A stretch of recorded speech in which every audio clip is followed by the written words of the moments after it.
John from Eastern Hot Rodder, and we're working on the 57 GMC panel truck. Now, the original radiator over here took a crapola, and it's okay, it's as expected because it's from the 1957, and it's original radiator for a 6-cylinder, so it didn't do very well cooling that small block. So this is the original core support out of that GMC. So we ordered another radiator, Mishimoto radiator, really nice one, over here with the matching shroud, aluminum, or if you're watching from England, it's aluminium. And we went to put it in, and it was no gots. It set the whole thing forward too far, or back too far, so it was almost hitting the fan. Would not fit the opening. This one bolts inside the shroud, or the core support, and the small block Chevy aluminum one bolts on the outside. Plus, it was too wide.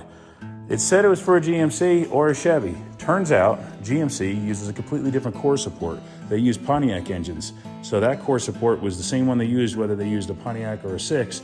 So we had to, rather than get a $1,000 copper radiator that would bolt into that, we got the Chevy core support to fit that radiator. Fits like a glove. We got this from H&H.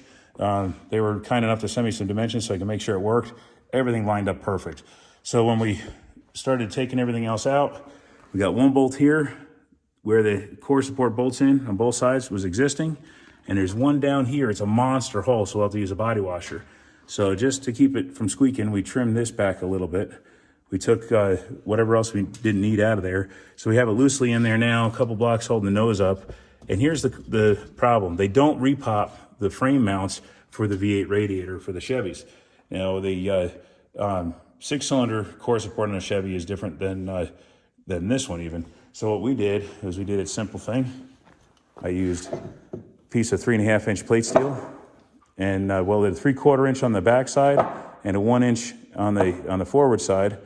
Drilled a hole slightly off center back from that because we got these cool body mounts. Some of you guys are going to recognize this, especially the Canadian viewers, because that's a hockey puck. Hockey pucks are 1 inch. They're nice solid rubber. They make a great body mount. So that's going to sit under the core support. This will get welded to the frame, and that'll fix our problem. We'll have a nice clean core support. The cool thing about the Chevy support, it moves it back. What do you think, Wayne? Probably moved it back like 3 or 4 inches? Easy, yes. So now I did some measurements. This is a long water pump. I did some measurements. Big block Chevy with a short pump is about 2 inches longer, and we could even put a big block Chevy in this and not have to mess with the radiator. So we're in good shape now. So again, we're going to take this bracket, and we're going to start off on this side. And this guy will weld onto the frame like this. I gotta have to mock it up with the bushing and everything. You can see how that fits nice and tight and around the corners and everything. And with that welded right there, that's never gonna go anywhere. It's probably just as strong or stronger than the stock Chevy mount. And it'll be perfection in motion, I guess, right? Yeah, the nose will be straight too. Yeah, because this side, because the core support was originally mounted on like a spring type bushing right here in the center with just 2 bolts, and this side was a little bit lower. So we made both these brackets exactly the same, and when I lifted the fender up, it lined the bumper up good. So it's going to look better, it's going to cool better, and it's going to run faster and jump higher. It's going to be better cool. Yeah. Right?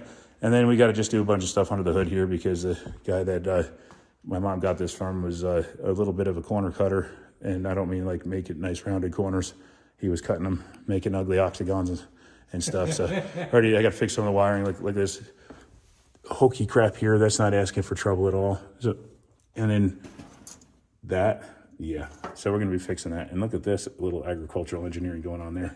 So we're going to have to fix that. We might end up going to a short pump to make it look a little nicer. Yeah.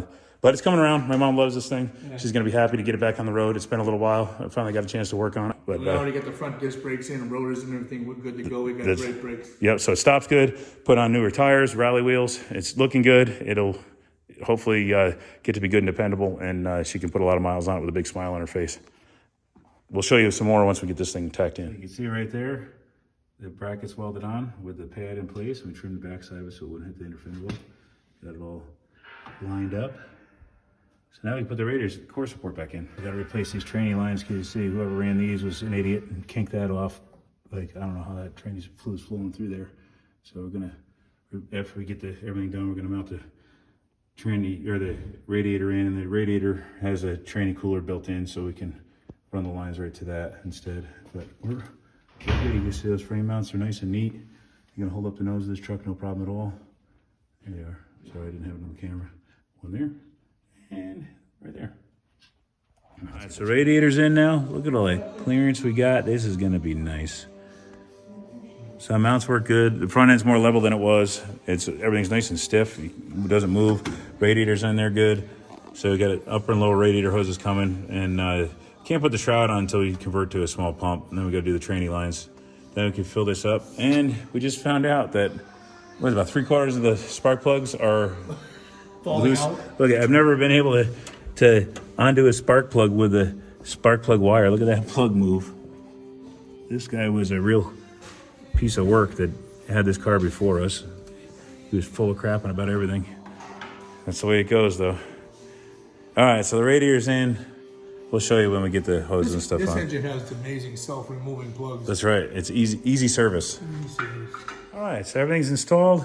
Took it out for a good long test drive, actually a couple different times, and it's running cool as a cucumber now. We put a 160-degree stat in it, and it's staying between 160 and 180, right where we want it to be. This radiator works great. That shroud even trimmed down to clear the bottom of the fan. It still providing enough airflow and creating enough of a draw to get enough air across there and keep this thing running cool. So now we got to just straighten up our ugly spark plug wires, put on some new wires, and fix a few other wiring things in this thing.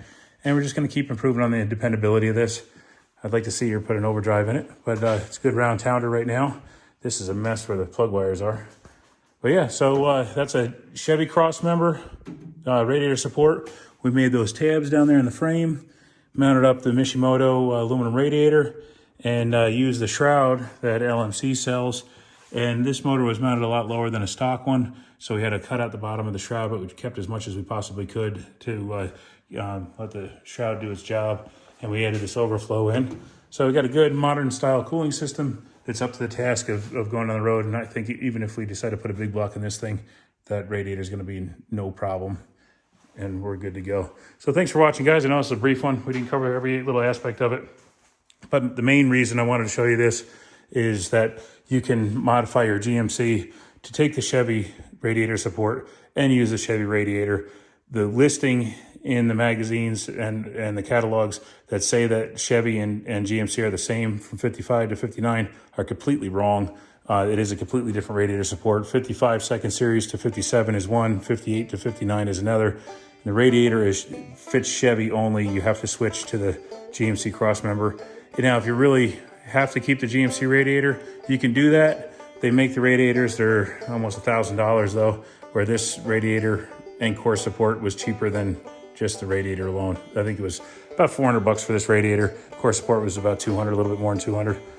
So for about 625 to 650 bucks and a couple hours worth of fabricating, we got ourselves a good cooling system.